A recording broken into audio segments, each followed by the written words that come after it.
আসসালামু আলাইকুম সুপ্রিয় শিক্ষার্থীরা, লার্ন উইথ টেকনিকে স্বাগত জানাই সবাইকে। আজকে আমি যে সমাধানটি দিয়েছি সেটি হচ্ছে এসএসসি 2025 ময়মনসিংহ বোর্ডের কৃষি শিক্ষার সমাধান। তোমরা মিলে নাও এবং কার কয়টা হচ্ছে জানিয়ে দেবো এবং চ্যানেলটি অবশ্যই সাবস্ক্রাইব করে রাখবা। আর তোমরা চাইলে আমার হোয়াটসঅ্যাপ নম্বরেও প্রশ্নটা দিতে পারো। দেখো, একের হচ্ছে তোমার কোনটি ক্যাপসিকুল জাতীয় বীজ, এটা হচ্ছে তোমার চম্পা। একের হচ্ছে চম্পা, দুইয়ের হচ্ছে স্টেপটিকয়েড, হচ্ছে ল্যাকটিক অ্যাসিড, তিনের হচ্ছে তোমার 90 গ্রাম, চারের হচ্ছে কোনটি সেটা হচ্ছে এরেনকাইমা টিস্যু, পাঁচের হচ্ছে তোমার বাটা, ছয়ের হচ্ছে তোমার 1, 2, 3। তারপর দেখো সাতের হচ্ছে তোমার এটা হচ্ছে তোমার বিটল পোকা, যেহেতু সিদ্ধ করে ফেলে। তারপরে হচ্ছে রিতার বাগানে, এটা হচ্ছে রাসায়নিক দমন, জৈব রাসায়নিক দমন, জৈব দমন। অর্থাৎ এটা তোমার তারপরে এটা 1, 2, 3। একটু কনফিউজ। এরপর যদি কারো সমস্যা থাকে একটু ভুলে দিও। এরপরে এটা আমি ঠিক করে নেবো, তোমরা অবশ্যই কমেন্টটা চেক করো পরবর্তীতে।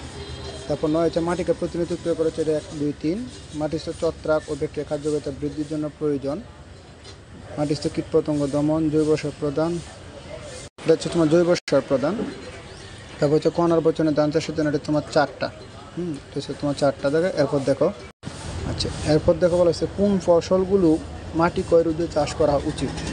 এটা হচ্ছে তোমার চীনাবাদাম ও কেশারি। জাপ পোকা কোন জীবাণু গঠিত রোগ চড়ায়, এটা হচ্ছে তোমার ভাইরাস। জলজাগাজাত মানে কোনটি ব্যবহার করা হয়, এটা হচ্ছে তোমার ক্লোরোপিক্সিন।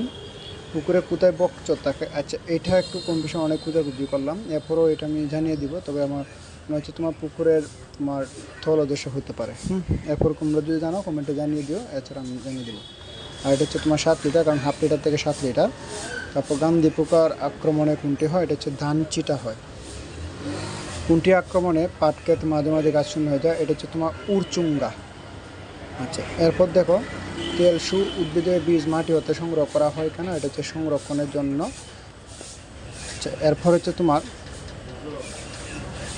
মাটি হতে সংগ্রহ করা হয় কেন, এটা হচ্ছে তোমার এটা তোমার তাৎক্ষণিক বপনের জন্য হবে, ঠিক আছে। অর্থাৎ তাৎক্ষণিক বপনের কারণ 24 ঘন্টার মধ্যে বপন করা হতে হয় এগুলা।